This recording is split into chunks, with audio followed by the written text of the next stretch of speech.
안녕하세요. 어렸을 때 저에게는 남동생이 한 명 있었습니다. 집 주변에서 심심하니까 이것저것 돌멩이도 가지고 놀고 나뭇가지도 꺾어서 팔랑거리며 놀았던 제 남동생이었는데요. 그러다가 잘못 넘어져서 돌부리에 머리를 크게 박는 일이 생겼던 것입니다. 집 바로 근처에서 그렇게 된 일이었고 상처가 나서 피가 좀 비치기는 했지만 심각하게 생각을 아무도 안 했던 거예요. 쾅 넘어지는 것만으로도 놀랬을 텐데 다친 당사자인 남동생이 의젓하게 아프다는 소리도 안 하고 있었으니까요. 아휴, 놀래라. 준영아, 다음부터는 발 밑에 뭐가 있나 잘 살피면서 놀아야 돼.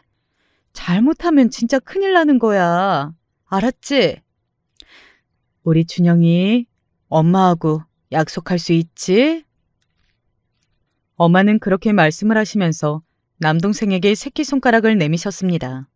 작고 앙증맞았던 남동생의 새끼손가락이 마주 뻗어지던 모습을 저는 생생하게 기억합니다. 남동생이 다쳤던 그 일을 아빠도 별로 대수롭지 않게 여기셨던 것으로 알아요. 만약에 대수롭게 여기셨다면 이래저래 시끄러웠을 것이고 남동생도 병원으로 갔을 테니까요. 그러나 그러지 않았죠. 넘어져서 다쳤던 그 일 이후로 이틀이 흘렀습니다. 남동생이 갑자기 기운이 없다고 그랬고 어지럽다고 말했어요. 그러더니 열이 난다는 소리도 했던 것 같고요. 엄마는 걱정스러운 얼굴로 남동생의 곁을 지켰는데 밤새 차도가 있을 줄 알았지만 그렇지 않자 그때부터는 심각해졌습니다. 날이 밝자마자 병원으로 향했고요. 다음부터는 조심해서 놀겠다고 엄마와 약속했던 남동생이었으나 다음이란 없었습니다. 머리가 다쳤던 그게 생각보다 아주 심각한 상태였던 거예요. 병원에 입원한 남동생은 하루 뒤 혼수 상태에 빠졌고요. 친정 부모님은 제발 사람만 달라며 울부짖으셨습니다.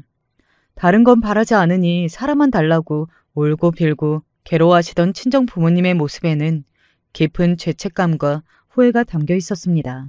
저는 그때 아직 죽음이라든지 영원한 이별을 정확히 알지 못하던 나이였습니다. 며칠 뒤 남동생이 끝내 숨을 거두고 말았을 때도 저는 완벽하게 상황 파악을 하고 있지는 못했습니다. 내 동생이?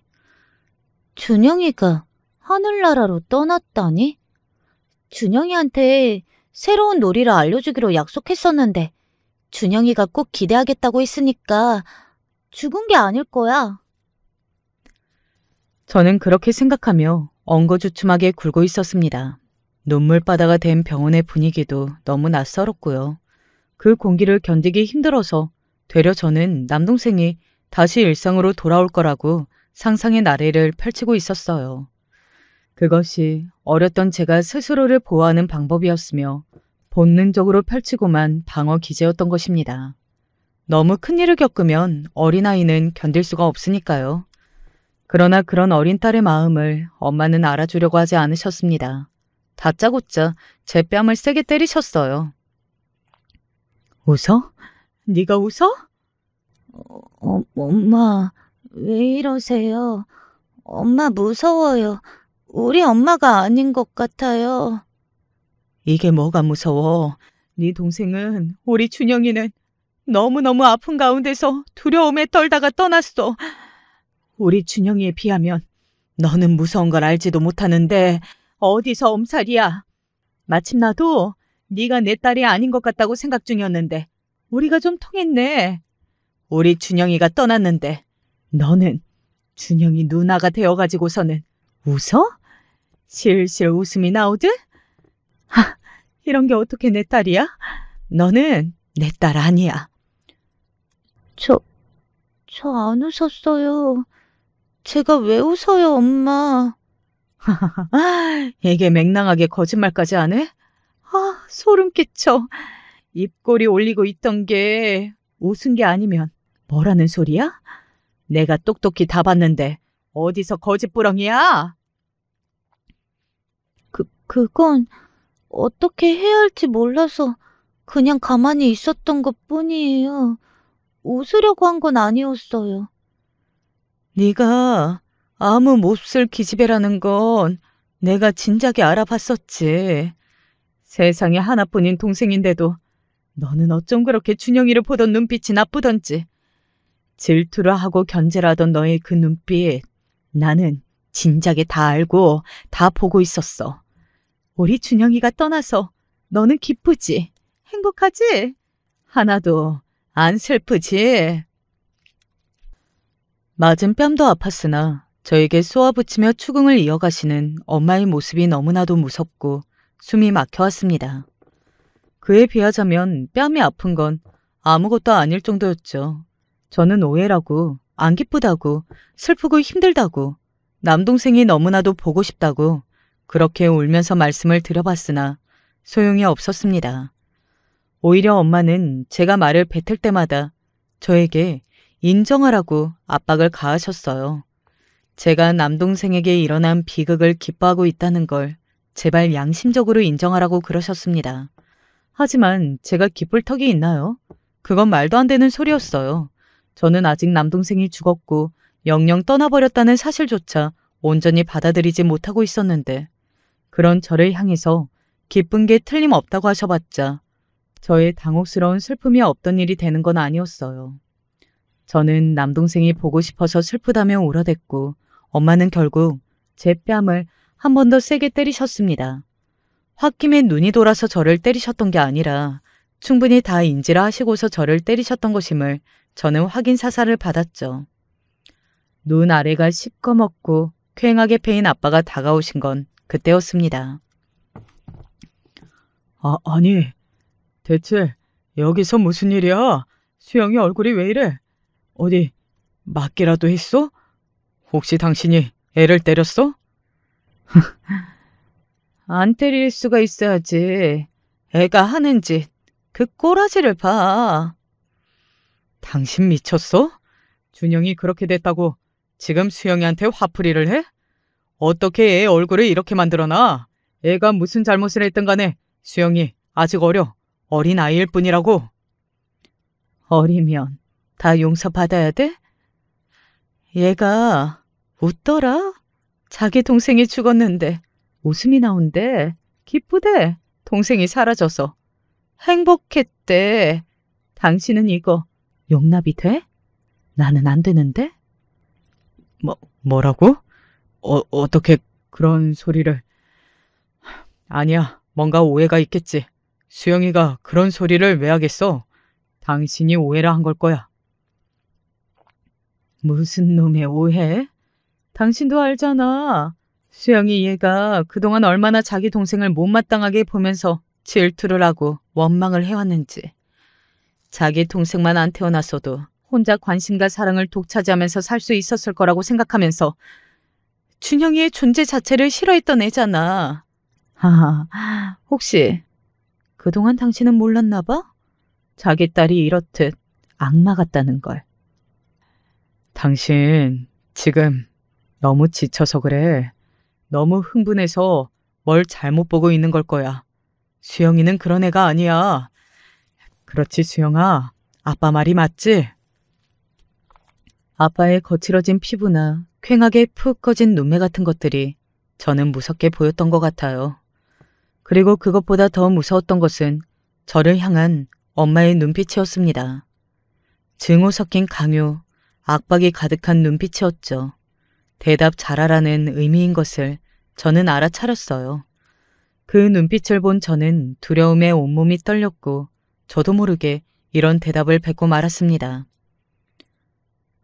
준영이가 없어져서 기뻐서 그래서 웃었어요. 그래서 엄마한테 혼났어요. 뭐라고? 수영아, 정말이야? 네가 정말로 그랬어?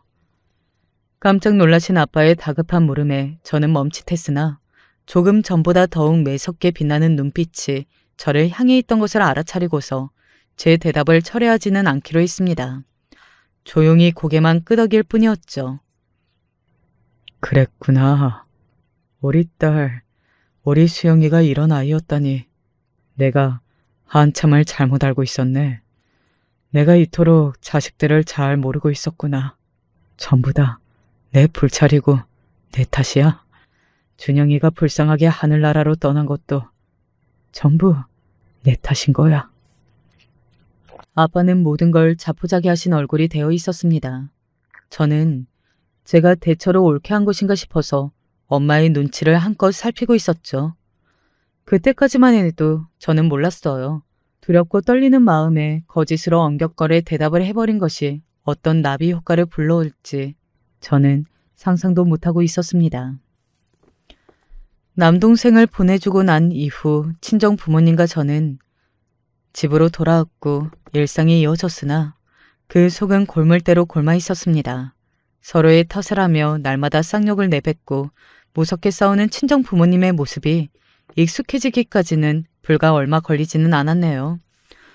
두 분은 한 공간에 계실 때는 서로를 욕하며 탓하며 나를 세우셨고 같이 계시지 않을 때는 각자 스스로를 탓하셨습니다. 당시에는 미처 깨닫지 못했으나 엄마는 극심한 조울증, 우울증 이런 것에 잠식되어 계셨던 상태고요. 아빠는 무기력한 기분을 달래기 위해 자꾸만 술을 찾으시다 보니 술김에 잘못된 언행을 저지를 때가 많았죠. 술 때문이었어요. 그 가운데서 저는 꿰다 놓은 보릿자루만도 못한 존재가 되어 있었습니다. 심지어 저는 남동생이 영영 떠나버렸다는 것도 여전히 받아들이기가 힘들어서 제 옆에 아직 있는 것처럼 상상을 하며 송짠난을 치고 놀기도 했어요. 정서적으로 제가 그때 많이 불안했다는 증거이지요. 그런 제가 친정 부모님의 눈에 예뻐 보일 리가 없었습니다. 그래서 버려졌던 것 같아요.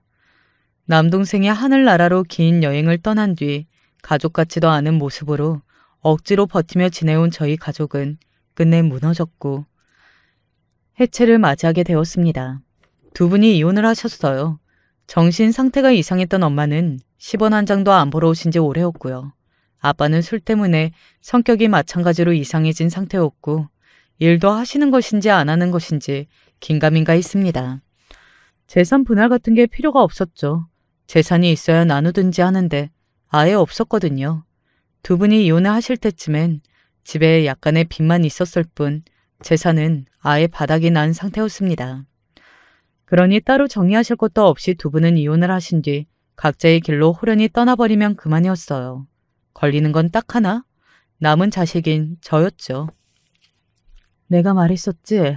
너는 내 딸 아니라고. 내 자식도 아니라고. 나는 너 못 데리고 가. 너를 키울 생각도 없으니까 네 아빠한테 매달리든지. 그건 마음대로 해. 저를 향해서 일말의 어떤 정도 엄마는 남아있지 않은 것처럼 구셨습니다. 제가 얼마나 서럽고 두려웠는지 몰라요. 혼자 버려질까봐 두려움에 떨면서 아빠가 저를 데려가 주시기를 바랐으나 저의 기대는 헛된 것이었습니다. 내 몸 하나도 건사하기 힘들고 챙기는 게 벅찬데 내가 어떻게 딸 자식을 키우면서 살겠어. 절대 안 될 일이지. 애를 위해서라도. 나는 애를 안 낳는 게 낫지. 금세 사춘기다 뭐다 그럴 텐데 딸은 엄마 쪽에서 키우는 게 맞는 거야. 어떻게 내가 키워? 그건 말도 안 되는 일이야. 늦은 밤 소주병을 기울이시는 아빠의 중얼거림을 몰래 엿들었을 때 제 심장이 쿵 내려앉았습니다. 그러면서도 에이, 설마 진짜로 내가 버려질까 싶었습니다. 하지만 설마 했던 일이 정말로 일어나더라고요. 두 분은 이혼을 하시면서 저를 데려가는 걸 원치 않으셨고 제가 신세를 질 만한 친척집도 없었습니다. 친정 부모님은 경제적 어려움 등을 근거로 내세우셨고 그리하여 저를 보육원에 버리시는 걸 성공하셨습니다. 마지막 순간에 엄마는 저에게 인사를 따로 안 남기셨고요. 저를 한 번도 돌아봐 주시지 않은 채 그냥 가버리셨어요. 한숨과 함께 다가오신 아빠가 제 머리를 쓰다듬어 주셨었죠. 건강하게 잘 자라고 친구들과 사이 좋게 지내고 학교에서 선생님 말씀 잘 듣고 공부 열심히 해야 한다. 그리고 공부보다도 더욱 중요한 것은 좋은 사람이 되는 일이야. 마음을 착하게 쓰는 거야. 수영아, 아빠는 네가 부디 착한 마음씨를 지닌 어른으로 자라기를 바란단다. 그리고 꼭 잊지 말고 네 동생 기일마다 마음속으로 기도라도 올렸으면 하는구나. 하나뿐이었던 네 동생 우리 준영이 너에게 미움받을 녀석은 아니었어. 말 잘 듣고 너무나도 착한 우리 집 귀염둥이였지. 그런 착한 동생을 속으로 미워하고 지냈던 점, 동생이 죽었을 때 기뻐했던 점, 꼭 두고두고 반성하기를 바란다. 씁쓸한 표정을 지으신 아빠가 제 앞에서 돌아서셨을 때 그제서야 저는 억울하다는 생각을 처음으로 했습니다. 제가 진짜로 그렇게 생각했던 거 아니라고, 예전 그때에는 순간적으로 휩쓸려서 거짓말을 했던 것뿐이라고 그렇게 말씀드리고 정정을 하고 싶었어요. 그러나 저는 보육원에 버림받고 있는 제가 저에게서 돌아선 등을 붙잡을 수 있는 힘이 없다고 생각을 해버렸습니다. 그래서 마지막 기회를 놓쳤어요. 저는 태생이 용기나 배짱이 좀 부족한 사람이었나 보더라고요. 만약 깡따구가 있었다면 애초에 엄마가 제 뺨을 때리셨을 때 왜 때리냐고, 엄마가 전부 다 오해하신 거라고 그때 소리를 지르며 상황을 정리했을 텐데요. 그러지 못했습니다. 남동생이 세상을 떠나고 꼭 3년 만에 저는 보육원 생활을 시작했어요. 하루하루 제 처지가 믿어지지 않아서 멍하게 지내기만 하였고요. 공부를 할 정신머리도 친구를 사귈 여유도 전혀 없었습니다. 자연스레 말수만 더더욱 줄어갔고 세상 돌아가는 일에 아무런 흥미도 없고 되고 싶은 것도 없는 사람이 되어갔어요. 저는 보육원에서 당시에 있는 줄도 모르겠다고 해서 공기로 불렸습니다. 오죽하면 별명이 공기였네요. 학교 생활도 아주 조용히 했고요. 그런데 중학교 3학년 때 지나치게 활발하고 시끄러운 무리와 한반이 되는 바람에 스트레스를 좀 받았습니다. 그 무리에서 리더 역할을 했던 여자애가 있었는데 하필이면 제 뒷자리였거든요. 시답지 않은 것들로 권력을 과시하고 유치하게 구는 애였죠.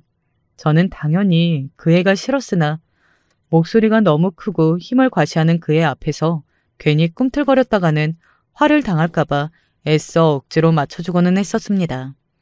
발표도 꿈틀거리지 않는 지렁이여야 저에게 흥미를 덜 가질 것 같았거든요. 야, 너 고아라면서? 고아원에서 산다면서?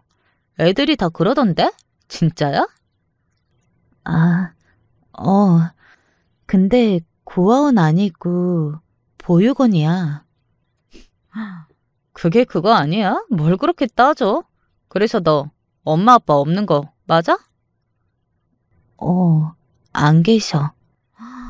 되게 불쌍하고 신기하다. 나는 우리 집에서 사랑받는 막내딸인데. 우리 엄마 아빠는 사이도 좋으시고 건강하셔. 그리고 우리는 친척들끼리도 사이가 좋고 가까워서 자주자주 만나. 그래서 가족이 엄청 많아. 너에 비하자면 나는 정말로 엄청나게 복받은 사람이었네. 현실에 감사하면서 살아야겠다. 그래. 그러면 되겠네. 얘는 왜 이렇게 짓는 표정마다 맥이 빠지고 뱉는 말마다 매가리가 없냐? 아, 기분 나빠. 갑자기 고아원 냄새 나는 것 같아? 제 상황과 본인의 상황을 비교해가며 즐거워하던 그의 모습이 요달리 기억에 남았어요. 됐던 저는 그래서 뭐 어쩌라는 거야? 이렇게 받아치고 싶었으나 그런 본심은 깊숙한 곳에 감춰두어야만 했네요. 그 어떤 시비와 괴롭힘이 저를 향하든 꾹 참고 인내하면서 묵묵하게 반응하였던 것이 제가 그 날라리 무리에서 큰 화를 당하지 않고 무사히 중학교를 졸업할 수 있었던 비결이라고 생각합니다. 본인은 중학교 재학 내내 놀러 다니느라 공부를 잘 안 했어도 손쉽게 인문계 고등학교를 간다고 하면서 실없게 고등학교에 진학하던 저를 그 애는 돌대가리 아니냐며 비웃었으나 저는 아무렇지 않았죠. 그렇게 마지막까지 묵묵하게 굴며 마무리를 했을 때까지만 해도 저는 그 인연이 설마 나중으로 이어질 줄은 상상도 못했답니다. 고등학교 시절은 시간이 지날수록 제 안에서 스멀스멀 피어오르게 된 엄마에 대한 증오, 아빠에 대한 원망, 그리고 아직 어떻게 떠나보내야 할지 모르겠는 남동생에 대한 여러 가지 생각을 하면서 우울하게 보냈던 것 같아요. 고등학교를 졸업했더니 보육원에서 이만 나가달라고 하더군요. 아주 적은 지원금 그것만 달랑 들고서 바깥 생활을 시작했습니다. 참고로 대학은 안 갔어요. 그게 못 간 거였는지 안 간 거였는지는 스스로 생각해도 헷갈리네요. 먹고는 살아야 할 것 같아서 어영부영 일자리를 잡았는데요. 그곳에서 제가 우연치 않게 좋은 인생 선배님들을 만났어요. 성격이 밝고 따뜻한 분들이었거든요. 좋은 어른 한 명만 만나도 아이의 인생은 바뀔 수 있다고 어느 책에서 그러던데 그게 맞더라고요. 일터에서 좋은 어른들을 마주하게 된 저는 차츰 성격이 밝아지기 시작했습니다. 제가 그런 변화를 겪을 줄은 몰랐죠. 그전까지는 항상 친정 부모님께 버려졌다는 생각으로 우울하고 힘들기만 한 게 저였거든요. 그런 그늘은 감춰질 수 있는 것도 아니었고요. 하지만 좋은 어른들을 만나서 좋은 이야기를 들으며 지내다 보니까 제 성격도 활발해지기 시작했어요. 하고 싶은 말이 있으면 꾹 참는다기보다 입 밖으로 내는 것이 낫다는 것도 배우기 시작했고요. 그 덕분에 저는 그럭저럭 괜찮은 일상을 보냈습니다. 연애를 해보라는 권유도 많았으나 그건 구미가 당기지 않아서 계속 뒤로 미뤘는데요. 보육원을 나오고 3년 만에 저와 동갑이었던 함께 보육원 생활에 있었던 친구 하나가 극단적인 선택으로 세상을 떠났다는 소식을 알게 되었어요. 우울하고 힘들고 세상이 차갑고 자기 편은 하나도 없다는 심경 고백을 짧게 유서로 남긴 채 세상을 떠났습니다. 친했던 것도 아닌데 미친 듯이 눈물이 나더라고요. 일주일 정도 많이 힘들어하다가 털고 일어났을 때는 큰 결심을 마친 후였습니다. 제 인생이 어디까지 이어질지 모르겠으나 포기하지 않고 멋지게 욕심을 부려가며 이어가보겠다고 말입니다. 그때부터가 제 눈빛이 달라졌어요. 거울 속에 저를 들여다보면 하루하루 다르게 눈빛에 힘이 들어가 있는 변화를 알 수 있었죠. 당찬 각오로 연애도 해봤고요. 연애를 하고 나니까 자연스레 결혼에 대한 생각도 품게 되었습니다. 보육원에서 갓 튀어나와 일자리를 잡았던 20살 병아리 시절의 저를 알고 있던 어떤 언니가 오랜만에 연락이 와서 만나보았다가 이야기가 번졌고 어쩌다 보니 그 언니의 지인인 남자를 소개받게 되었어요. 세상이 모든 것을 경계하듯이 의심 가득한 눈초리를 하고 있었던 네가 시간이 지나면서 달라지는 게 보이는 게 정말 신기했던 것 같아. 그래서 그때 우리 모두 한마음 한뜻으로 전부 너한테 잘해줬던 거야. 그때부터 항상 네가 신경이 쓰였고 잘 되었으면 좋겠다고 생각을 하고 있었는데 서로 일하는 곳이 달라진 후에도 네가 혼자 잘해내고 잘 사는 걸 알게 되니까 얼마나 뿌듯하던지. 내가 지인들하고 모임이 있으면 꼭 네 자랑을 나도 모르게 했었거든. 그러다 보니 어느새 너를 궁금해하고 만나보고 싶어하는 사람도 생겼더라.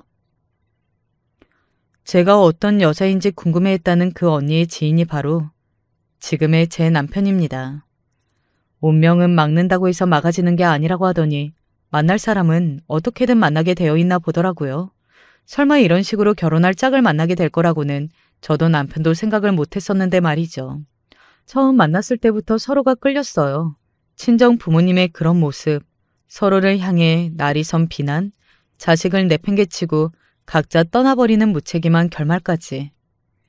다 봐왔던 저는 제가 과연 결혼 생활을 잘 해낼 수 있을지, 좋은 부모의 역할을 해낼 수 있을지 자신이 없는 것은 사실이었습니다. 그러나 남편이 너무 편하고 좋았어요. 제 배경을 낱낱이 공개했는데 그걸 다 듣고 다 알고도 저를 품어준 남편의 품이 너무나도 따스했습니다. 저에게 진심을 담아 남편이 청혼했을 때 저는 그 순간 세상을 다 가진 것만 같은 기분이 들었을 정도예요. 남편은 저보다 6살 연상이었고 충분히 당장 결혼해도 될 나이였습니다. 그래서 더 시간을 끌 것도 없이 시댁으로 인사를 드리러 갔었죠. 그리고 저는 시부모님으로부터 거절도 아니고 거부를 당했어요. 아이고야, 설마 했는데 정말로 두 사람이 결혼을 한다고 할 줄이야. 내가 진심으로 미안한데 아가씨, 우리 집안 큰놈 말고 다른 사람을 만나두면 안 되려나? 어? 네? 무슨 말씀을 하시는 건지 죄송하지만 못 알아듣겠어요. 어머님, 제가 혹시 무슨 잘못을 한 걸까요? 저도 모르게 제가 잘못한 것이 있다면 알려주세요. 갑자기 어머님이 왜 이러시는지 이해가 안 가요. 저번에 배웠을 때도 그 이전에 배웠을 때도 저한테 너무나도 잘 대해주셨잖아요. 그건 그때는 설마 두 사람이 결혼까지 가지는 않겠지 싶어서 연애하는 것은 예쁘게 잘 만나면 이왕지사 좋은 일이라고 생각해서 그랬던 것이지. 이렇듯 결혼을 하겠다고 그러는 것 앞에서까지 내가 본심을 숨기는 것은 어려우니 하여간 아가씨가 우리 마음 좀 알아줬으면 좋겠네. 아직 나이도 그 정도면 새로 남자를 만나서 시작하고 결혼까지 가도 너무 여유롭잖아. 굳이 왜 이렇게 서두르려고 하나? 인연이 아닌데. 식사 후 그때 남편은 부엌에서 후식거리를 준비 중이었고 거실에 제가 시부모님과 따로 앉아있던 상황이었어요. 식사 때까지만 해도 별다른 낌새를 못 느꼈던 저였기에 결혼은 아니다라고 말씀하시는 시어머니 앞에서 저는 부끄러움과 민망함이 몰려왔습니다. 그렇게 생각하시는 줄도 모르고 당연히 환대를 받고 허락을 받아서 당당하게 결혼할 줄로만 알았던 제 모습이 너무나도 창피하더군요. 시아버지께서는 그때 무게를 잡으시며 이런 순간이 불편하시다는 표정으로 헛기침만 이따금씩 뱉고 계셨어요. 제가 그런 시아버지께 간청의 말씀이라도 드려보려던 순간 시어머니께서 다시 입을 여셨습니다. 우리는 그저 다른 걸 바라고 욕심내는 것도 아니고 우리 큰놈이 평범한 여자 하나 만나서 결혼하는 거 그것 정도면 돼. 그 말씀은 제가 평범한 여자가 아니라는 건가요? 아가씨한테 이렇다 저렇다 말을 하고 싶지는 않지만 평범하지 않은 건 사실이니까 멀쩡히 살아있는 양친에게서 버림받고 보육원 생활을 하고 혼자 사회생활을 하며 살아온 젊은 여자가 흔하거나 평범한 건 아니지 않나? 아가씨 본인은 어찌 생각할지는 모를 일이지만 우리 입장에서 보기에는 아가씨가 너무 좀 특별한 환경에서 있는 것 같아서 받아들이기 어려우니 그런 줄 알면 좋겠네. 저희 두 사람 서로 진심을 다해 사랑하고 있다고 해도 안 되는 건가요? 저는요, 결혼하고 나면 정말 잘할 자신이 있습니다. 아버님, 어머님 두 분께도 정말 잘해드릴 거예요. 믿어주세요. 아가씨도 알겠지만 우리 작은 놈이 결혼을 전제로 만나온 상대가 있어서 일찍이 결혼 날짜까지 사실상 거의 잡아놓은 셈인데 그 상대가 의사야 의사. 의사 며느리를 보게 생긴 판국인데 그에 비해 아가씨는 수준이 너무 한참 못 미치니까 비교도 되고 아가씨 스스로도 동서지간의 격차가 너무 심하면 앞으로 지내기에 힘들 것 같고 그러니 여차저차한 부분들을 다 생각해서 말해주는 거지. 우리 큰놈하고 결혼하는 거 그 생각 관뒀으면 좋겠네. 아가씨를 위해서라도 그렇게 해. 눈물이 핑 돌았습니다. 그 이전까지 저는 제가 처한 상황이나 환경과는 별개로 너무나도 평범해서 지루한 사람이 바로 저라고 생각해왔거든요. 그런데 시부모님 앞에서 제가 난데없는 깨달음이 들더라고요. 저는 평범한 사람이 아니었어요. 저 같은 게 감히 평범이라는 범주를 기웃거리고 넘보면 안 되는 것이었습니다. 분위기가 좋지 않은 것에 남편이 어리둥절한 표정으로 쟁반을 든 채 거실로 나왔어요. 저는 억지로 웃었고요. 코로 들어가는 건지 입으로 들어가는지도 알지도 못한 채 다과를 간신히 맛보고는 인사를 드리고서 시댁을 빠져나왔습니다. 남편에게는 이틀 뒤에 이별을 통보했었어요. 사랑만 가지고서는 안 되나 봐. 오빠는 가족도 있고 차도 있고 모아놓은 재산도 어느 정도 있고 안정적인 직업까지 있는데 나는 아무것도 없잖아. 내 스스로가 우습고 한심하고 초라해. 지금까지 뭘 했나 싶어. 꾸준히 로또 복권이라도 살걸. 그런 것도 안 하고 너무 안일하게 살아왔다는 생각이 들더라. 이런 주제에 오빠하고 결혼을 하려고 했었어. 우리 부모님 일은 정말 너에게 미안하다. 내가 할 말이 없어. 설마 그렇게 생각하시고 뒤에서 너한테 따로 그런 말씀을 하실 줄은 내가 생각도 못했어. 내 불찰이야. 그런데 나한테 한 번만 더 기회를 주면 안 될까? 무슨 기회? 아니야. 오빠, 하지 마. 그러지 마. 나는 오빠가 나 때문에 가족들과 사이 틀어지는 꼴 절대 못 봐. 너는 걱정할 거 없어. 괜찮아. 내가 두 분 설득할 수 있어. 자신 있어. 딱 한 번만 나 좀 믿어주라. 내가 이렇게 빌게. 저는 아무래도 힘들겠다 싶어서 남편과 끝낼 생각이었는데요. 제 예상외로 남편이 정말 친절하게 저한테 매달리는 겁니다. 그때 제가 몇 해 전 스스로에게 했던 다짐을 떠올렸죠. 욕심 부리면서 남은 인생 열심히 살아보겠다고 했던 그 다짐이 떠오르는 순간 저도 모르게 남편의 손을 붙잡았습니다. 그리고 고개를 크게 끄덕여주고 말았어요. 시부모님을 설득하겠다고 자신만만해했던 남편의 호언장담은 반은 맞고 반은 틀렸습니다. 이게 무슨 이야기인가 하면 남편이 저와 결혼을 하겠다고 오만 난리를 쳐서 시부모님께서 허락을 해주셨고 그래서 저희 부부가 결혼을 하기로 했는데 그게 좋은 과정의 설득이 아니었다는 것이죠. 저와 결혼한 이후 남편은 시부모님과 대면대면한 사이가 되고 말았어요.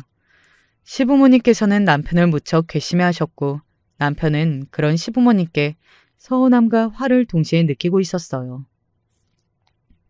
큰 놈의 우격다짐 때문에 하는 수 없이 장가를 보낸 이후 나는 왜 이렇게 자식 이기는 부모 없다는 소리가 듣기 싫은지 아들놈 다 키워봤자 소용없다고 결국에는 여자에 미쳐서 부모 가슴에 대 못 받는다고 이런 이야기들을 또 귀에 쏙쏙 들어오네. 아이고 두야 아이고 내 팔자야. 자식 단속을 제대로 못한 내 잘못이지 누구를 탓하랴. 작은 놈이라도 멀쩡한 짝을 만났으니 그나마 다행이다. 그나마 이게 위안이야. 그 사이에서 고군분투하는 저만 눈치가 보여서 죽을 맛이었습니다. 신혼집 빌라가 시댁의 옆 동네에서 거리가 가까운 편이었거든요. 그래서 저는 무거운 발걸음을 하고서도 일부러 시댁에 종종 들러서 집안 청소라도 해드리려고 하였습니다. 우는 얼굴에 침 못 뱉는다고 하는데 저의 이런 노력을 매일 보시면 어느 순간 마음이 풀릴 것 같아서요. 저라는 이런 며느리와 정반대에 있었던 것이 작은 며느리인 동서였습니다. 고졸이신 건 진작에 알았는데 고등학교마저도 실업계 나오셨던 거예요? 어디 뭐 유명한 실업계도 아니고 공부 못하는 애들만 간다는 그런 실업계 고등학교를요? 꼴통 집합소였겠네요? 대학 안 나오시는 게 당연한 것 같아요. 저와는 너무나도 다른 세계분이시다. 시어머니께서는 저를 못마땅해 하셨고 한숨을 크게 내쉬거나 혼잣말을 하시는 척하면서 저 들으라고 한탄을 늘어놓으시다거나 그러셨으나 대놓고 저에게 직설적인 악담을 퍼붓지는 않으셨어요. 정면에서 제 욕을 하시는 분은 아니었습니다. 그러니까 저도 얼굴에 철판 깔고서 꿋꿋하게 제 나름의 노력을 매일 다할 수 있었던 건데요. 동서는 달랐어요. 처음부터 저를 우습게 봤고 거침없이 조롱을 날렸습니다. 동서의 신랄한 비웃음 앞에서 저는 입술만 딱 붙이고 있을 뿐 반박하지 않았죠. 아니 못했다고 보는 게 솔직히 더 맞았을 거예요. 제가 동서와 다른 세계의 사람인 건 분명했으니까요. 학벌 차이는 말을 할 것도 없었고 저는 속으로 동서의 친정이 좀 부럽다는 생각을 하였습니다.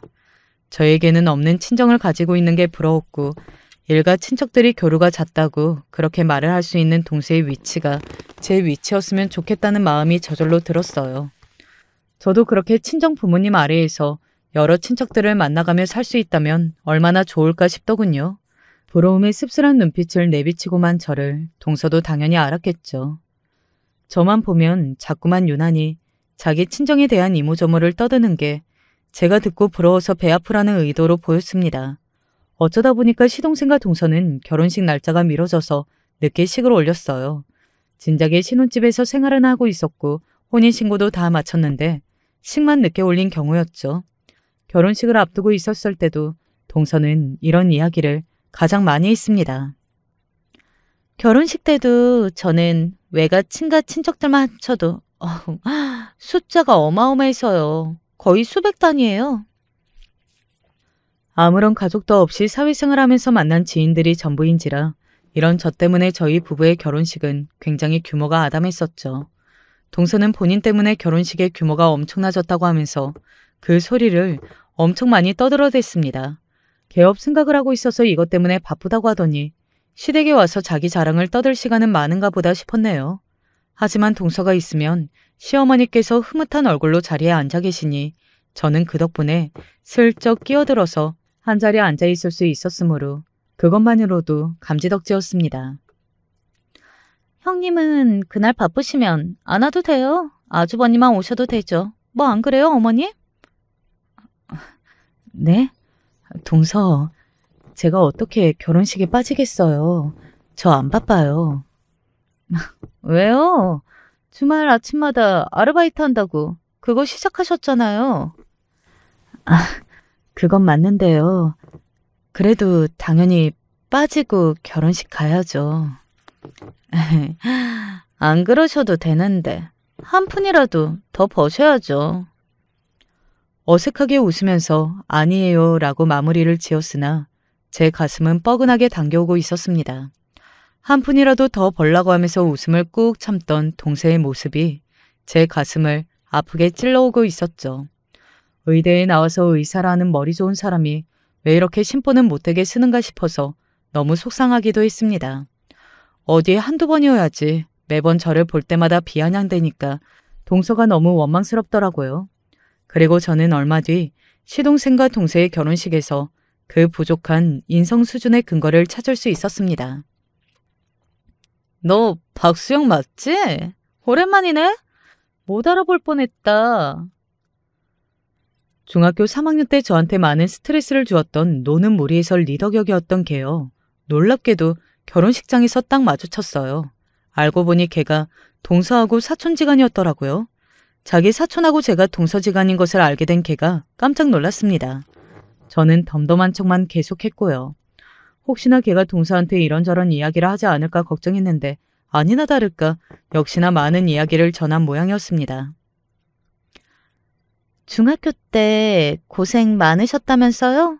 전교생한테 왕따를 당하셨다고 들었는데 너무 힘드셨겠다 싶으시면서도 왠지 형님하고 딱 어울리는 과거라는 생각이 드네요.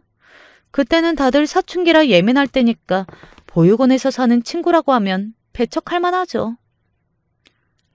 동서, 말이 좀 심하네요. 제가 그간 입이 없어서 가만히 있었던 건 아니에요. 알아요. 입 있는 거.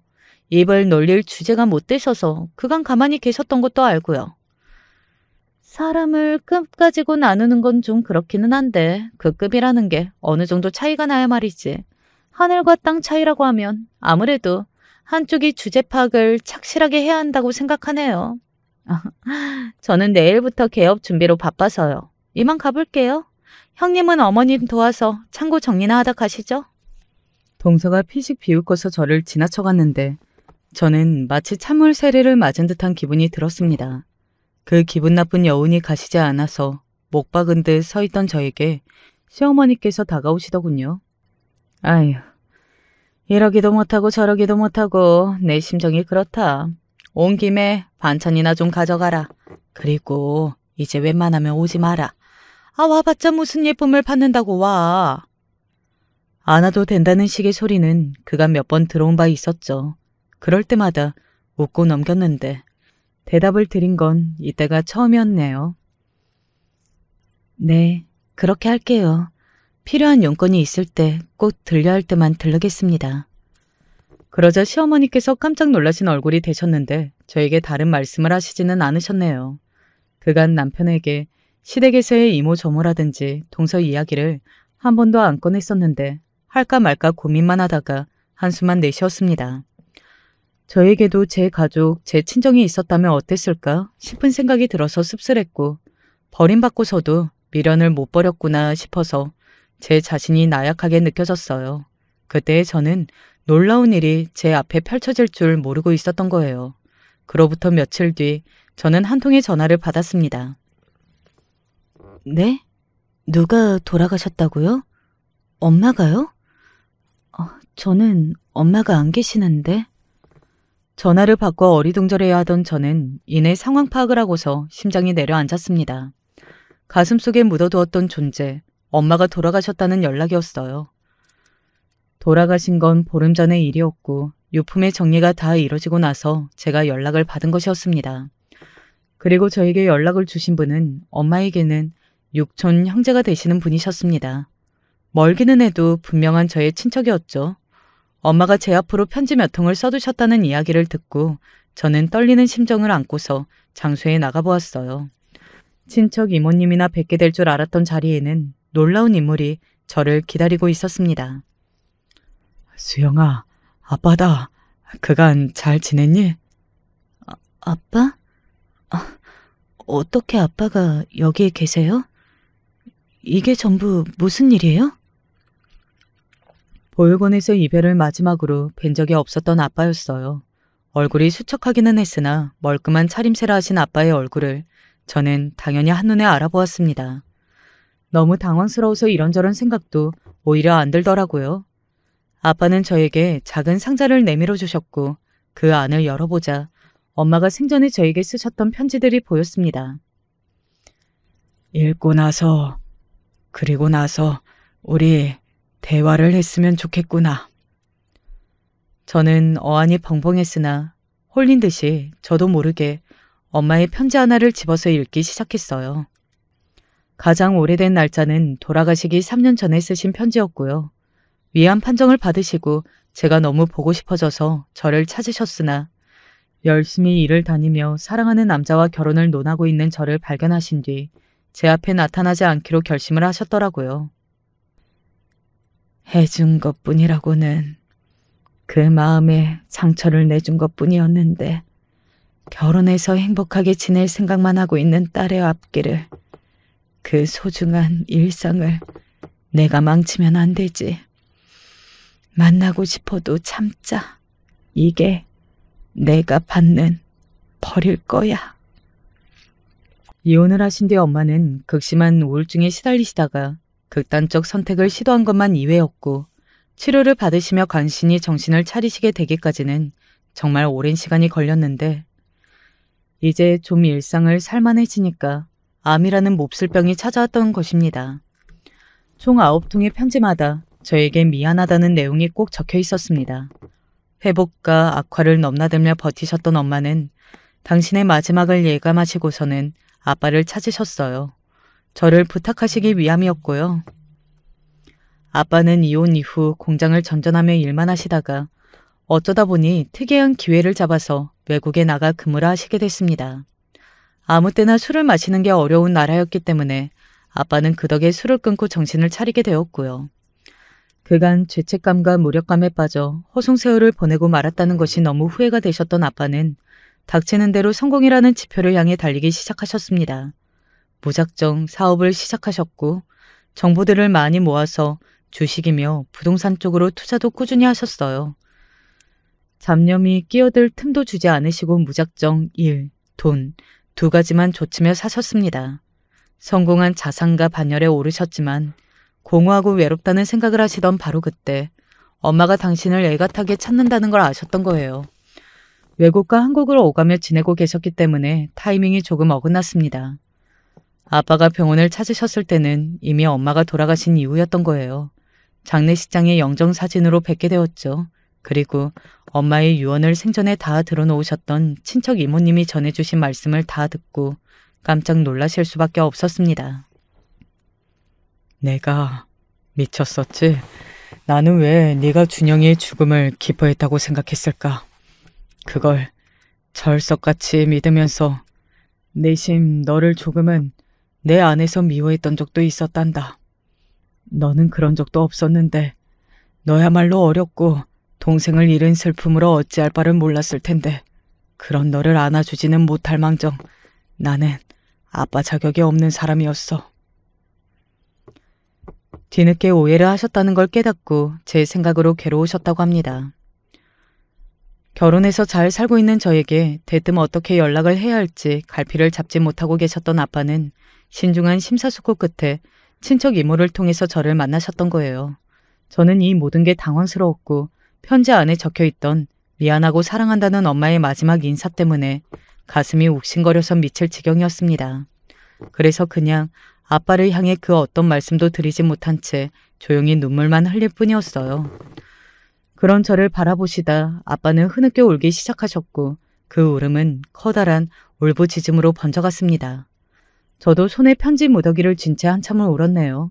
아빠는 많은 생각과 결심을 하신 뒤 저를 만나신 것이었는데 당신이 모은 재산과 앞으로 모을 재산 모두 저에게 주실 거라고 하셨습니다.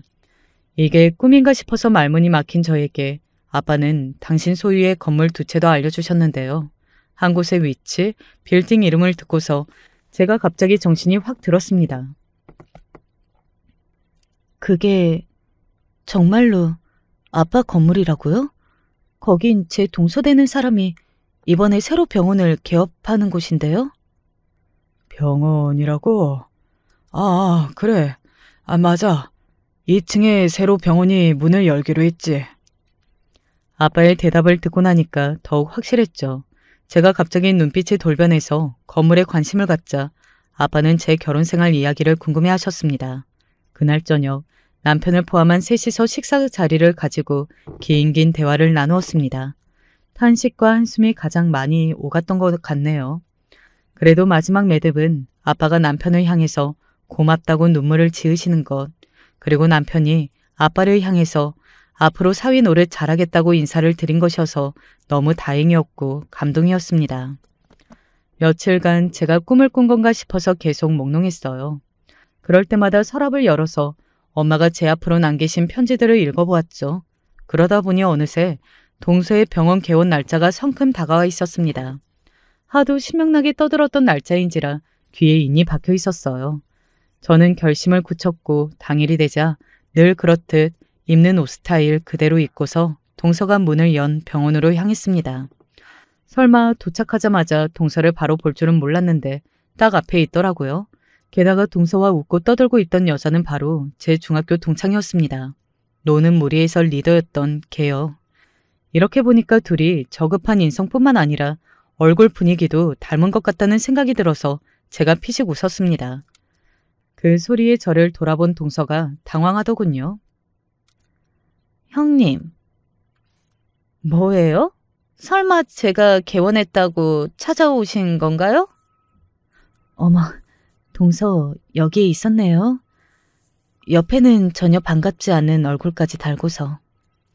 제가 웃으면서 말하자 두 사람이 동시에 제가 왜 저래? 하는 표정으로 당황해서 서로 눈빛 교환들을 하더군요. 그러더니 동서가 고개를 흔들었습니다. 아, 가세요, 가. 병원 오픈할 때는 형님이 오시는 건 노땡큐라서요. 사양 좀 할게요. 왜요? 한 사람이라도 축하 인사 한마디 더 해주면 그게 좋은 거 아니에요? 개원 날짜를 동서가 하도 떠들고 돌아서 그게 꼭 와달라는 소리로 들렸는데요. 누가 형님들을 와달랬나요? 오픈부터 격 떨어지고 급 떨어지니까 좀 가시라고요. 뭐든지 시작이 중요한 거 모르세요? 시작할 때 재수 안 붙으면 저는 정말 곤란해요. 종 오고 싶으시면 한 다음 주쯤에 다시 오세요. 동서가 짜증스럽게 팔을 휘저었던 바로 그때였어요. 제 옆으로 아빠가 다가오셨습니다. 오늘이 오픈인가 봅니다. 병원이 잘 되었으면 좋겠네요. 그래야 저도 마음이 편하죠. 어머나, 건물주 사장님. 네, 맞아요. 오늘 개원하는 날이고요. 너무 좋은 자리에서 이렇게 시작을 하게 돼서 마음이 기쁘고 안심이 됩니다.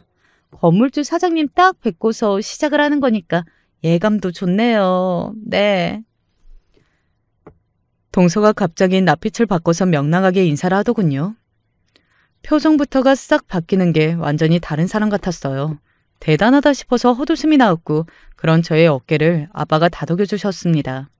그제야 두 사람이 어라? 하는 기색들이 되더군요. 제가 동서를 향해서 전에 없이 환하게 웃어주었네요. 예감이 좋다니까 다행이네요. 환자가 없어서 팔이 날리면 보기 좀 그런데 잘 됐으면 좋겠어요. 우리 아빠 건물이고 나아가서는 제 소유가 될 건물이기도 하니까요. 아빠라니요? 네? 아빠? 아빠 건물? 형님은 보육원 출신이잖아요. 고아인데 어떡해? 내가 보육원 출신이라고만 했지 부모님 안 계시다는 이야기는 한 적이 없어. 어머님 아버님도 그렇게 똑바로 알고 계시는데 너는 왜 이상하게 알고 있었을까? 네 대가리 수준이 의심스럽다. 여기 이분이 내 아빠야. 이 건물 주인이신 건 설명 안 해도 알지? 거침없는 제 발언이 끝나기가 무섭게 동서의 얼굴에 열이 오르더군요. 목 부근을 보니까 아예 시뻘건색이 되어 있었어요. 그 옆에선 인성이 나쁜 제 중학교 동창은 입이 쩍 벌어져서 저러다가 턱이 빠지지는 않을까 걱정스러운 모습이 되어 있었고요. 앞으로 지켜볼 겁니다. 본의 아니게 제 쪽에서 사사건건 트집을 잡게 될 수도 있으니 주의하시면 되겠네요. 아빠의 조용한 목소리가 호랑이의 포효라도 되는 것 마냥 동서가 화들짝 놀라서 몸을 떨더군요. 저는 미소를 남겨준 채 아빠와 함께 돌아섰습니다. 속이 후련하기보다는 그냥 이러길 잘했다는 생각이 들더군요. 그날 시부모님께서도 제 친정 부모님 이야기를 다 말씀드렸고요. 이틀 뒤에는 아빠와 함께 자리를 가지기도 했습니다. 아유, 저희 집은 원래도 장남이었어요. 무조건 큰놈이 최고였죠. 옛말에 형보다 나은 아우 없다고 하잖아요. 그래서 그런지 항상 저희 집은 장남이 앞섰고 결혼도 최고로 착하고 성격 좋은 며느리 데리고 와서 누구보다 잘했죠. 시어머니께서 열변을 토하시며 남편 자랑과 제 칭찬을 이어가셨고요. 시아버지께서는 덜덜 떨리는 손으로 자꾸만 아빠를 향해 약주를 먼저 권하시며 시종일관 어찌할 바를 몰랐습니다. 두 분의 그런 모습에 저희 부부는 어딘가 씁쓸한 미소가 지어졌네요. 동서는 일부러 그런 작전을 꾸민 것인지 화장기 하나가 없이 옷도 아주 수수하게 입은 채로 저를 찾아와서는 다짜고짜 허리를 숙였습니다. 제가 그동안 주제 파악도 못하고 길고 짧은 걸 직접 대볼 생각도 못하고서 너무 오만방자하고 무식하게 굴었어요. 죄송합니다. 제 잘못이고 무례였던 점 전부 인정하고 사과드려요.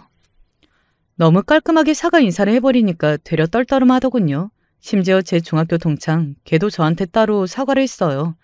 철이 없었던 시절에 저지른 실수이며 본인이 IQ가 2자리라서 저에게 바보같이 굴었다나 뭐라나. 그 사과에 기가 막혔으나 비굴할 정도로 저에게 숙이는 모습에 그냥 알겠다고 말을 해주었습니다. 그게 다였네요. 동서가 그때 이후로 저한테 무례하게 군 적은 단 한 번도 없었고요. 몸에 있던 악기라도 빠져나간 것처럼 인상도 온화해져서는 말도 조용조용하게 한답니다. 안녕하세요. 오늘은 저도 제게 소중한 사람의 이야기를 같이 나누고 전하고 싶어 청취자가 아닌 사연자로 용기를 내보았습니다.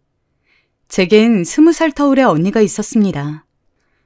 저희 어머니께선 40이 넘은 나이에 저를 낳았으니 저는 사실상 집에서 금지옥엽으로 길러진 아이나 다름없었죠. 특히 저희 언니는 저랑 20살 가까이 차이가 나는 터라 제게 거의 엄마였어요.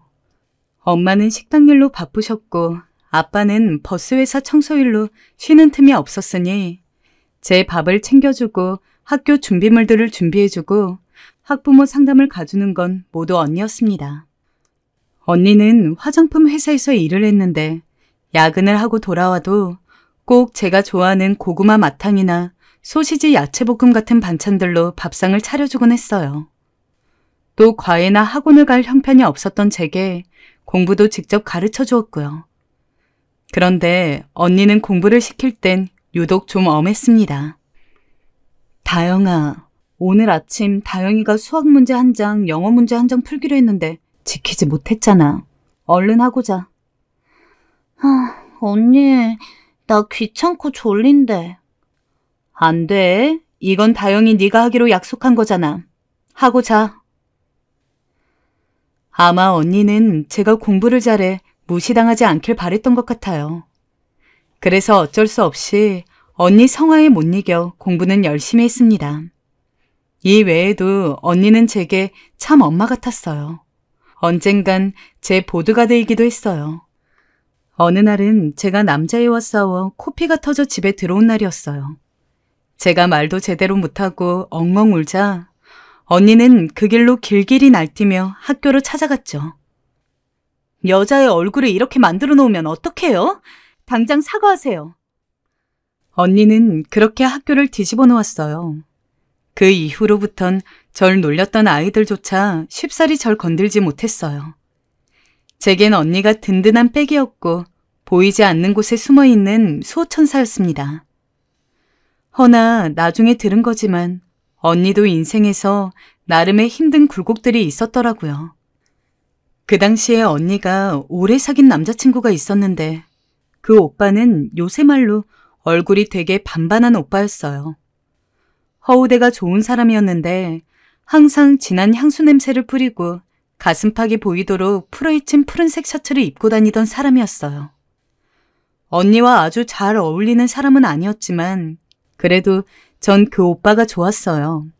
되게 잘해주었거든요. 아, 네가 우리 다진이 동생 다영이구나. 예쁘게 생겼네. 뭐 먹고 싶은 거 있니? 그래, 오늘은 우리 다영이 먹고 싶은 거 먹자. 너 저번에 짜장면 먹고 싶다고 했잖아. 응, 좋아. 나 짜장면 먹고 싶어. 짜장면 사줘. 그 오빠는 여러 방면으로 다정했고 또 그 오빠가 오면 먹을 걸 많이 얻어먹을 수도 있었는데 넉넉지 않은 형편이어서 그런지 내심 그것도 좋았습니다. 그래서 일부러 오빠와 언니가 만날 땐 같이 껴서 만나기도 하고 그랬어요. 지금 생각해보면 무척 눈치가 없는 행동이었지만요. 그런데 알고 보니 나중에 그 오빠가 언니를 두고 다른 여자와 바람을 폈다 하더라고요. 무려 그것도 4년이나 언니를 속여가며 언니는 그 일로 깊은 배신감을 느껴 1년간 그 누구도 만나지 못하며 혼자 소가리를 했대요. 하지만 어렸던 전 그때 언니에게 그런 일이 생겼다는 건 꿈에도 알지 못했어요. 그저 우리 언니는 행복하고 웃음 많고 강한 사람인 줄만 알고 살았어요. 언니는 유일하게 제 어린 시절을 밝혀주는 가로등 불빛 같은 사람이었고 어떤 상황에서도 꿋꿋이 서 있는 전봇대 같은 사람이었으니까요. 그러던 어느 날 언니에게 새로운 남자친구가 생겼어요. 언니는 처음 그 사람을 소개할 때 제게 이렇게 말했어요. 다영아, 이 사람은 나를 많이 이해해주는 사람이야. 언니를 이해해주는 사람? 어떻게 이해해준다는 걸까? 어떤 사람일까? 저는 궁금해졌어요. 처음 겉으로 보기에 그 사람은 별로 대단할 것 없어 보였어요. 전 남자친구에 비하면 배도 퉁퉁 나와 있었고 향수 냄새도 없었고 왠지 모르게 언니가 아깝단 생각이 들었죠. 그리고 내심 속으론 얼른 언니가 저 사람이랑 헤어지길 바랬어요. 언니는 저 사람보다 훨씬 더 괜찮은 사람을 만날 자격이 있는 사람이니까요. 그런데 언니는 새로운 남자친구와 정말 깊이 관계를 이어갈 모양인지 이 사람에게 사랑한단 말도 하고 엄마 아빠에게도 그 사람을 보여주더라고요. 아이고, 사람이 참 성실하고 착해 보이네. 어서 와요. 집에 먹을 게 별로 없어서 어쩌나. 차린다고 차리긴 했는데. 아니에요, 어머님. 바쁘신 와중에 너무 감사합니다. 잘 먹겠습니다. 우리 다진이랑은 얼마나 만났다고? 지금 1년 되어 갑니다. 결혼을 전제로 만나고 있고요. 그렇구나. 둘 다 나이도 적지 않으니 잘 되었으면 좋겠네. 언제든 집에 놀러 와요. 내가 다른 건 몰라도 맛있는 밥 한 끼는 해줄 테니까. 네, 감사합니다, 어머님. 서글서글하게 웃는 그 사람이 마음에 들었는지 엄마 아빠는 만족해하는 듯 했어요. 다영아, 이번에 데려온 다진이 남자친구, 너 보기에도 정말로 괜찮지 않니? 저번에 만났던 애는 날티도 나고 어딘가 마음에 안 들었는데 이번에 만나는 남자는 사람도 성실해 보이고 예의도 아주 바르더라. 엄마, 얼마나 봤다고 그런 말을 해? 아직 한 번밖에 안 만나봤잖아. 당연히 지금에야 좋은 모습만 보이지. 사람 진짜 모습은 모르는 거야. 전 당시 교복을 입고 있는 꼬맹이였는데 그 모습이 퍽 보기 불편했어요. 언니를 그 사람이 빼앗아갈 것만 같은 느낌이 들었거든요. 우리 언니인데, 내 언니인데 아무도 공유하고 싶지 않은 언니를 그 사람과 나누어야 한다는 게 싫었어요. 그래서 엄마에게도 괜히 그 사람 험담을 했고 언니에게 퉁퉁거리기도 했죠. 언니, 그 사람 웃을 때 이빨에 뭐가 낀지도 모르고 웃어. 알아? 또 배도 나왔고 너무 아저씨 같아. 실제로 언니랑 나이 차이도 꽤 나잖아. 난 별로야. 마음에 안 들어. 언니, 그냥 다른 남자 만나면 안 돼? 그러면 언니는 다정하게 웃으며 제 머리칼을 귀 뒤로 넘겨주며 말했어요. 다영아, 사람은 겉모습이 다가 아니야. 진훈 씨는 정말 날 사랑해줘. 그리고 언니는 다영이 너도 널 사랑하는 사람을 만났으면 좋겠어. 하지만 전 그 말에 이렇게 생각했죠. 언니를 사랑한다고? 언니를 사랑하는 건 난데. 제가 언니를 사랑하면 더 사랑했지. 겨우 언니를 1년 만난 그 남자가 뭘 한다고. 하지만 언제나 그랬듯 엄마 같은 언니는 그런 절 이해해 주었어요. 그리고 그때 언니의 남자친구였던 형부는 제게 맛있는 것도 사주고 자기가 사놓고 어디서 영화표를 구했다고 거짓말까지 하며 제게 영화표도 선물해주며 무척 잘해주려 노력했습니다. 다영아, 친구들이랑 영화 보러 가. 언니가 그러는데 다영이 요즘 공부를 아주 열심히 한다며? 언니가 얼마나 네 자랑을 하는지 몰라. 가끔 영화도 보면서 쉬엄쉬엄 무리하지 말고 공부하고. 알았지? 아, 네, 감사합니다. 하지만 전 시큰둥하게 반응하며 그 영화표를 받곤 했습니다. 그 이후에도 철이 없던 저는 고등학교에 입학하여 대학이니 뭐니 수능 입시에 치여 살았지만 언니가 그 남자와 헤어지길 바랬죠. 그리고 가끔은 교회에 나가 몰래 언니와 그 남자가 헤어지게 해달라 빌기까지 했어요. 하나님, 언니와 그 사람은 어울리지 않아요. 제발 헤어지게 해주세요. 네? 저한텐 언니밖에 없다고요. 잘 아시잖아요. 제가 생각할 땐 언니랑 이 사람이 결혼하면 언니 인생이 완전히 불행해질 것 같단 말이에요. 부디 그 사람에게 다른 여자가 생기든 언니가 다른 남자가 생기든 해서 완전히 서로 안 보는 사이가 되게 해주세요. 하지만 램프 요정 지니도 3가지 소원만 들어주는 마당에 원래 하늘은 인간의 소원을 다 들어주지 않잖아요. 언니는 그 남자와의 결혼을 선택했습니다. 엄마, 아빠, 저 진훈 씨랑 결혼하기로 했어요. 정말? 아이고, 이게 무슨 경사니. 잘 됐구나, 다진아. 네 나이가 적지 않아 엄마가 걱정이 많았는데. 세상에. 이 사람 무슨 이런 좋은 날 울고 그래. 좋으니까 그러죠. 얼마나 좋을지 당신은 모를 거예요. 다진아, 그럼 언제 결혼식 올릴 예정이니? 저희 내년 4월쯤 생각하고 있어요. 그래, 잘 됐다. 아주 잘 됐어. 다영이 너도 언니가 드디어 시집 간다니 좋지? 좋다 마다요. 당연히 좋겠지. 그 아이가 다영이한테 좀 잘해줬어요. 얼마나 어여뻐해주던지. 보는 내가 흐뭇했는데 너무 잘 됐다, 다진아. 전 별로 안 좋아요. 언니, 결혼하지 마. 언니 결혼하면 후회할 거야. 다영아, 언니 결혼하는 거 난 싫어. 언니와 부모님에겐 축복 같은 일이었지만 제 입장에선 언니가 그 남자에게로 영영 가버리는 길이었죠. 어찌나 언니가 원망스러웠는지 전 언니가 결혼한다고 말한 날 싫다며 결국 하지 말라는 말을 입 밖에 내보내고 말았습니다. 순간 언니의 눈이 엄하게 변했지만 전 아랑곳 않고 모진 말을 쏟아내게 되었죠. 언니, 그 사람이 왜 좋아? 솔직히 나이도 언니보다 많고 가진 것도 없고 직업도 변변치 않잖아. 심지어 그 사람 고작 중소기업에서 일하는 사람이라며. 그런 사람이랑 결혼하면 무슨 미래가 있어? 언니 애가 나중에 아빠 직업 알면 자랑스러워 하겠어? 그만 못해? 너 오늘 같은 날까지 꼭 이래야겠어? 언니의 목소리가 커진 건 그때가 처음이었어요. 언니도 그날은 참지 못하겠는지 처음으로 엄마 아빠 앞에서 언성을 높이더라고요. 그때가 돼서야 저도 멈췄지만 언니는 방 안에 들어가 제 말에 속이 상했는지 우는 듯 했습니다. 저도 언니에게 상처를 준 게 내심 너무 미안해서 눈물이 났지만 사과할 용기는 없었어요. 그렇게 언닌 결혼식을 치르게 되었어요. 아직도 언니의 결혼식 날이 기억이 나요. 새하얀 드레스를 입고 눈부시게 웃는 언니와 언니를 사랑스레 바라보던 형부, 언니를 보며 손수건으로 눈물을 콕콕 찍던 엄마와 늙은 아버지, 마지막으로 교복을 입고 불퉁한 표정을 짓고 있던 저. 참 가관이었죠.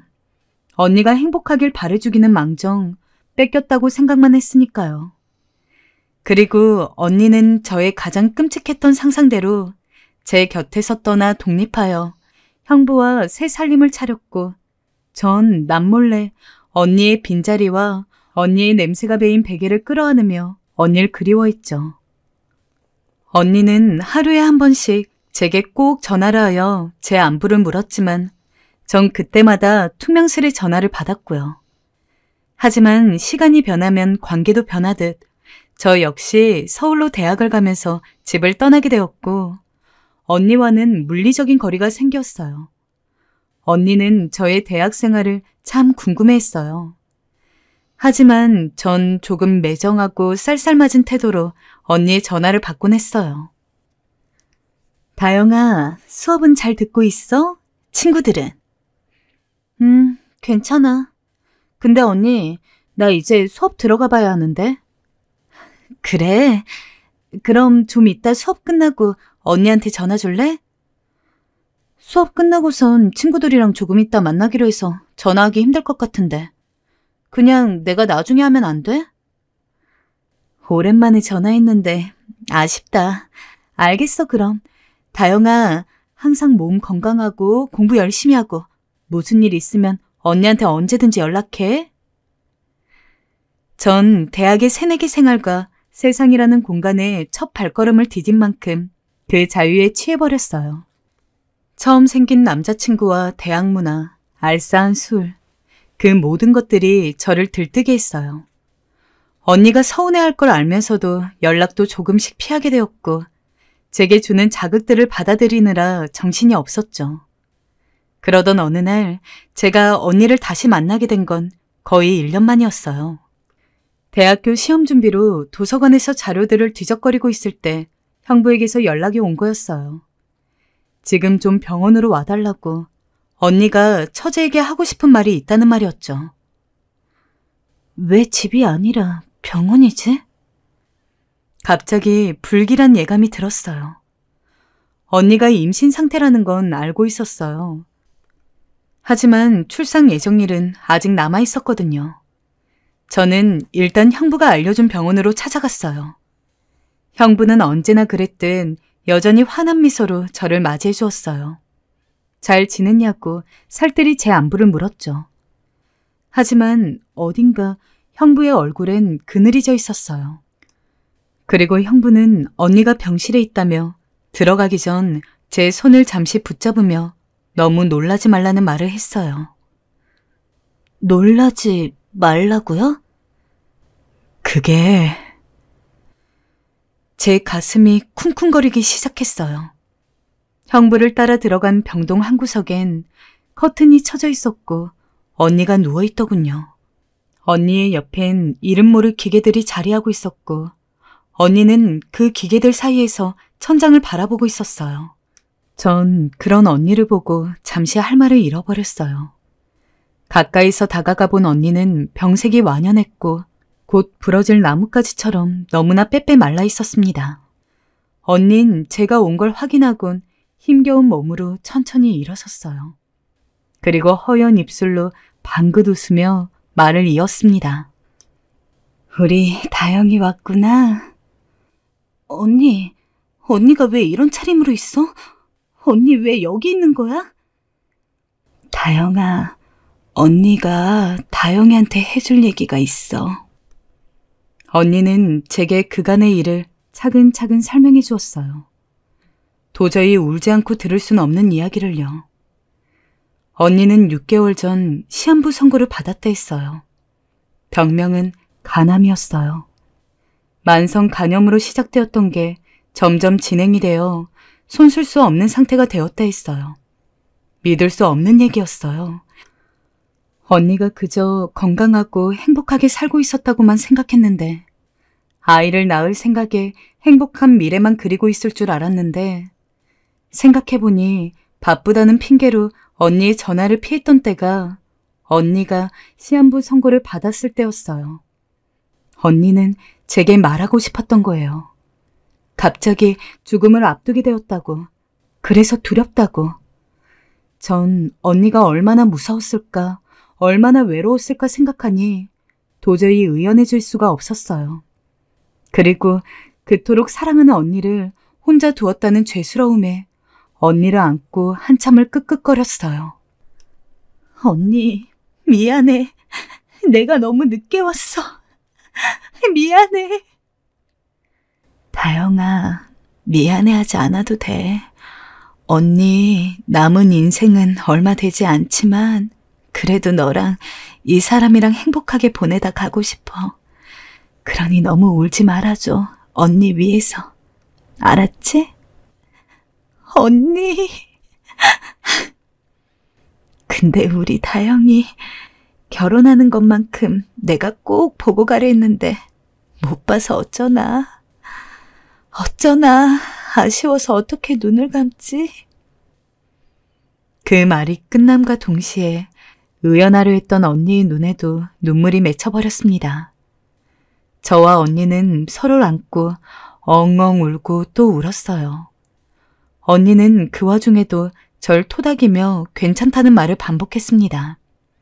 나중에 이 사실을 알게 된 엄마와 아빠도 통곡을 하셨습니다. 허나 언니는 망가져가는 몸으로 고통스러워하면서도 죽어가는 마지막까지 저를 걱정했어요. 엄마, 아빠, 여보, 우리 다영이 잘 챙겨주세요. 알았죠? 우리 다영이 아직 어리니까 꼭 내 몫까지 부탁해요. 언니. 그리고 언니는 언니의 말처럼 정말이지 곱고 나비의 날갯짓처럼 너무나 아름답게 살다 한순간에 하늘로 날아가 버렸어요. 언니는 마지막 순간까지 제게 엄마였어요. 저에게 열을 주고도 하나를 더 주지 못해 아쉬워하는 그런 엄마요. 저는 언니를 보내고 나서 많이 힘들어했어요. 인생에선 예상하지 못하는 일들이 있잖아요. 전 그때까지 소중한 사람을 잊는다는 게 이렇게까지 힘든 일인지 몰랐어요. 언니가 없는 세상에 살고 있다는 게 이렇게나 외롭고 쓸쓸하고 허전한 일인지, 그 상실감이 얼마나 큰 건지, 뭘 먹어도 맛이 없었고, 다른 대학 동기들처럼 사회로 나가 돈을 벌어야겠다는 의욕도 없었고, 그 어떤 것도 제겐 의미가 없었어요. 전 매일매일 술을 마셨고, 그러다 잠드는 게 일상이었습니다. 그런 제 상태의 심각성을 먼저 인지한 건 다름 아닌 부모님도 아니고 형부였어요. 집에 굴러다니는 수십 개의 술병들을 보곤 제 손을 끌었습니다. 안 되겠다. 정신과로도 가야 해, 처제. 이대로면 큰일 나, 응? 가기 싫어요. 저 그냥 내버려 두세요. 처제, 안 된다니까. 형부는 제 손을 잡고 결국 억지로 정신과로 데려갔습니다. 싫다고 발버둥치고 거리에서 소리 지르고 난리 치는 절 없다시피 하여 데려간 정신과였어요. 저는 그곳에서 우울증 진단을 받았고 약도 처방받았어요. 하지만 상실감이 너무 컸던 건지 약은 먹지 않았고 그저 다시 술로만 연명했습니다. 머릿속엔 언니를 따라가고 싶다는 생각만이 가득했습니다. 그리고 어느 날 해서는 안 될 선택까지 했어요. 생각해보면 술김에 저지른 짓이었어요. 그리고 지금 생각해도 저희 부모님이 그걸 발견하지 않은 게 천만다행이에요. 언니를 잃으신 상실감도 추스리지 못하셨을 텐데 저까지 그랬다는 걸 알면 버티지 못하셨을 테니까요. 다행히 형부가 제 상태가 걱정되어 집에 들렸다가 절 발견하곤 급하게 119를 불러 목숨을 건질 수 있었으니 형부가 제 생명의 은인이었죠. 처제, 내가 당분간 처제 집 주변에 살 테니 언제든 힘들면 나한테 연락해야 해. 알겠지? 형부는 정말 제 주변에서 끊임없이 절 살펴주었습니다. 정신병원에서 몇 달을 입원하고 나와 조금 상태가 괜찮았을 때에도 계속 안부를 챙겼고 제가 술독에 빠지지 않도록 집에 있는 술병들은 모조리 치우곤 했어요. 입맛을 한번 잃은 이후로 밥을 잘 챙겨 먹지 않으니 음식을 직접 해서 챙겨주기도 했고 혹여나 제 안색이 좋지 않으면 곧바로 병원에 데려가 상담을 받게 했습니다. 정말로 형부 본인도 자기 마음을 추스리기 힘들고 바빴을 텐데 그보다 저를 더 염려하고 신경 써준 것이었죠. 처제가 이렇게 좋아진 거 보면 언니가 참 하늘에서 좋아할 거야. 처제가 언니를 사랑했던 건 언니가 그 누구보다 알고 있어. 그러니 언니에게 미안할 필요도 없고 죄책감 가지지 않아도 돼. 제가 언니에게 가지고 있던 죄책감이 심하다는 걸 어찌 알았는지 어느 날엔 저런 말로 절 위로해주기도 했습니다. 얼마나 눈물이 나던지 형부의 그 말 한마디로 마음의 짐이 내려간 듯 했습니다. 그렇게 마음의 병이 정말 나은 건 형부 덕분이었어요. 저를 깊게 공감해주고 가까운 곳에 살았던 사람이 형부였던지라 형부는 자주 저를 만나주었고 저와 언니를 보러 많이 가주었어요. 저는 그렇게 형부에게 많이 의지했고 언니가 그리울 때면 형부에게 전화를 해 언니 얘기를 하면서 조금씩 상실의 아픔을 흘려보내기 시작했어요. 그리고 드디어 저도 대학에 다시 복학하여 다른 아이들처럼 정상적인 학교 생활을 하고 취업 준비를 할 수 있게 되었습니다. 그런데 이번엔 난관은 또 다른 곳에 있더라고요. 바로 돈이었어요. 학비를 내고 나니 돈이 없었어요. 그동안은 언니가 지원해주기도 했지만 이젠 온전히 제가 책임져야 했으니 부족할 수밖에요. 그래서 부모님께 손 벌리지 못하고 턱없이 부족한 돈으로 정말 열악한 고시원에 살고 있었어요. 고시원 시설은 너무 열악해 겨울엔 너무 추웠고 물도 제대로 나오지 않아 샤워도 잘 못했어요. 아줌마, 저 전기담요라도 쓰면 안 될까요? 너무 추워요. 안 돼, 학생. 내가 말했잖아. 그거 불나면 학생이 책임질 거야? 전기담요 절대 안 돼. 그러면 따뜻하게 해주시지. 여기가 뭐가 추워. 남 덥기만 하던데. 불만하지 말고 얼른 들어가요. 주인 아주머니는 참 냉정했고 그때마다 부모님께 돈을 빌려달라고 하고 싶은 마음이 불끈 솟아올랐지만 집안 형편이 어려운 걸 알기에 겨우 꾹 눌러 참았습니다. 그런데 형부가 나중에 그걸 알고선 왜 말하지 않았냐고 심하게 꾸중했어요. 처제, 언제 이사를 간 거야? 간다면 간다고 말을 해야지. 아휴, 그 집에 갔더니 처제 없어서 얼마나 놀랐는지 알아? 죄송해요, 형부. 이거 얼마 되지 않은 돈이지만 처제 자취방 하나쯤은 구할 수 있을 거야. 일단 이걸로 방 마련하고 돈은 천천히 갚아. 알았지? 아니에요. 여기 살만해요. 정말 안 주셔도 돼요. 여자 혼자 고시원에서 사는 게 얼마나 위험한데. 이거 내가 주는 게 아니고 언니가 주는 거야. 언니가 내가 널 살펴주라 했으니까. 형부는 거절할 수 없이 그런 말을 하며 돈을 주었고 전 형부 덕분에 춥고 배고픈 고시원에서 벗어나 자취방을 하나 얻을 수 있었어요. 형부, 고마워요. 쑥스럽고 민망하여 길게 보내지 못하는 그런 문자 하나에도 형부는 그저 잘 살라며 그게 언니를 위한 거라고 답장을 해주곤 했습니다. 그러면서 간간히 용돈도 보내주었어요. 제가 행여나 거절하면 언니에게 해주고 싶은 만큼 해주는 거라며 끝내 저를 설득시키곤 했어요. 저는 형부의 그런 배려로 힘들지 않게 학교 생활을 무사히 마쳤고 취업 준비도 잘하여 턱하니 안정적인 회사에 붙었습니다. 저희는 사실 더 이상 형부도 처제 관계도 아니었지만 언니로 묶여진 인연이었어요. 그런데 그 인연은 깊어졌어요.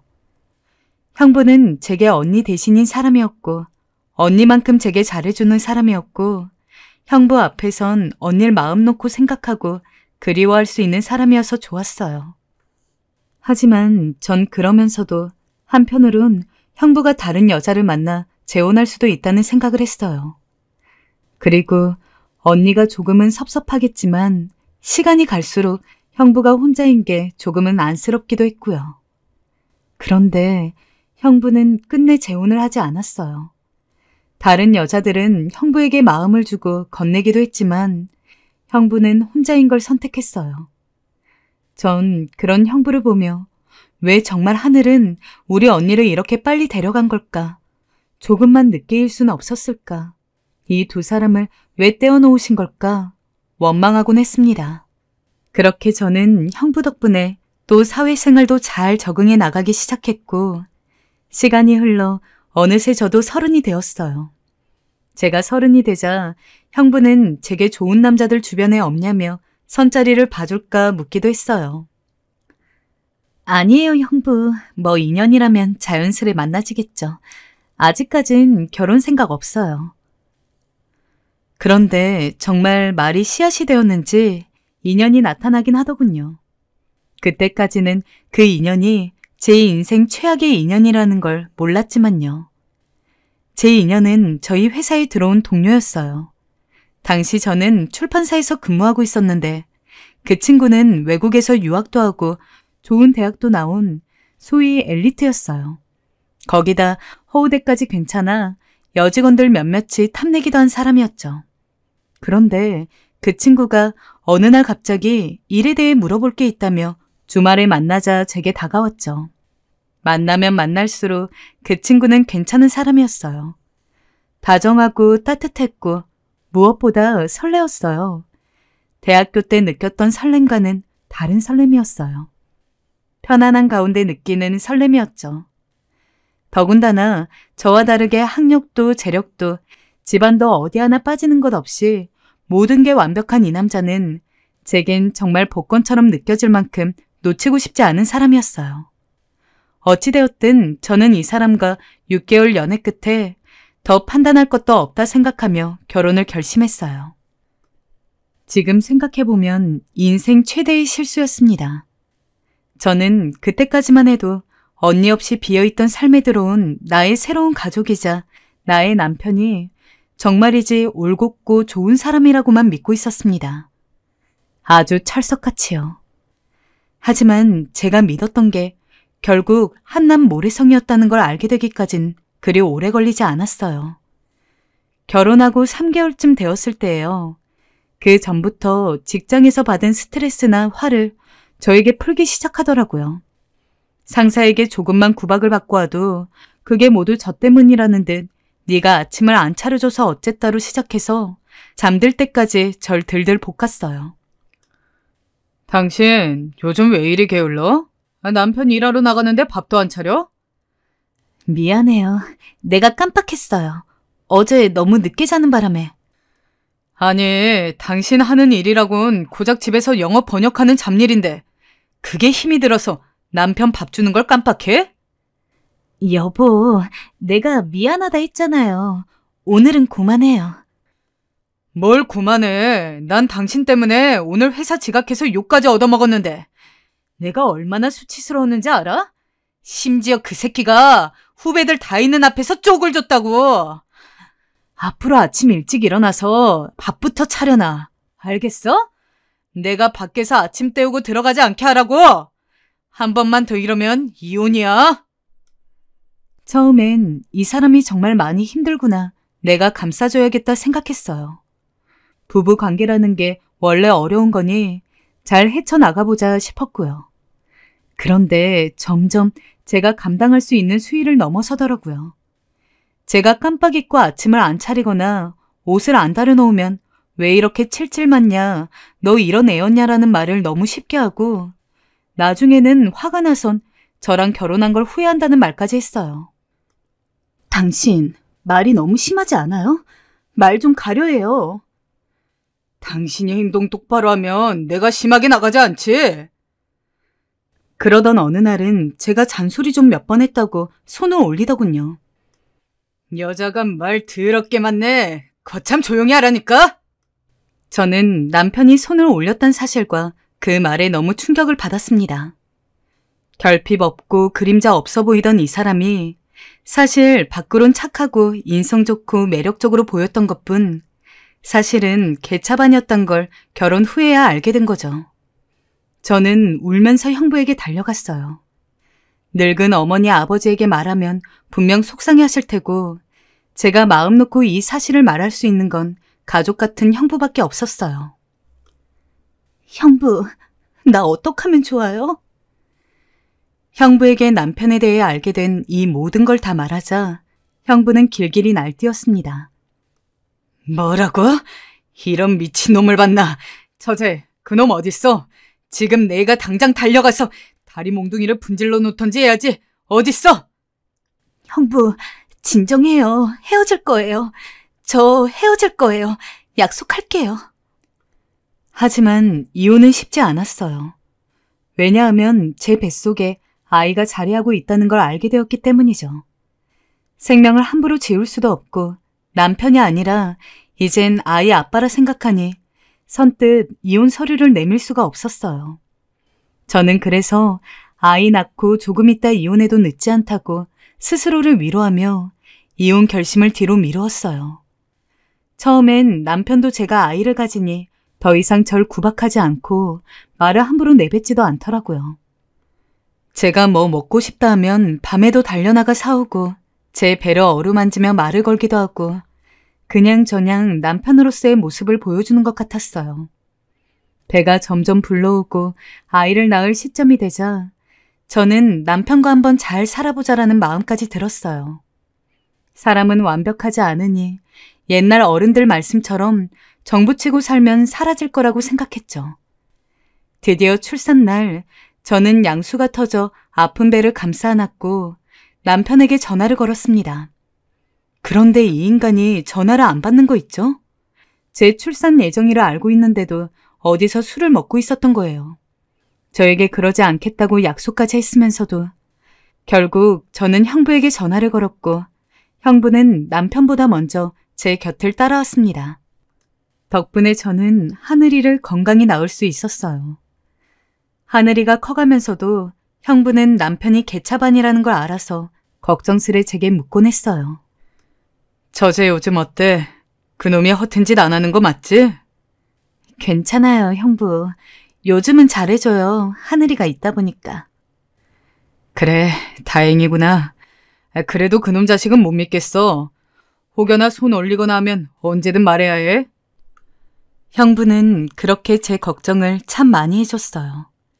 하지만 하늘이가 2살 배기가 되자 남편은 점점 육아에 소홀해지기 시작했어요. 또다시 성격이 나온 거죠. 하루가 멀다 하고 회식이라는 핑계로 술을 먹고 들어오고 제가 뭐라 하면 다 잔소리라며 절 바가지 긁는 아내로 만들고 비난했죠. 심지어는 어느 날 제게 못할 말을 하더군요. 야, 니는 왜 날이 갈수록 살도 처지고 얼굴도 그 모양이냐? 요즘은 애 낳고도 자기 관리하는 여자들이 있다고 하는데 너도 좀 피부과든 성형외과든 다니던가 해라. 보기 싫어 죽겠네 아주. 이러니 내가 밖으로 돌지. 마누라가 이뻐야 집에 들어오는데 말이야. 당신 지금 말 다 했어? 왜? 찔려? 너도 알겠지 않냐? 살 축 처지고 늙어가는 네 얼굴. 거울 보면 모르겠어? 적어도 남편이 있으면 애 낳아도 그 정도 관리는 해야지. 너도 나한테 늦게 들어오지 말아라 할 게 아니고 네 자신을 좀 갖고. 아유, 한심하다 한심해. 저는 독박육아로 너무 지쳐가고 있던 와중이었어요.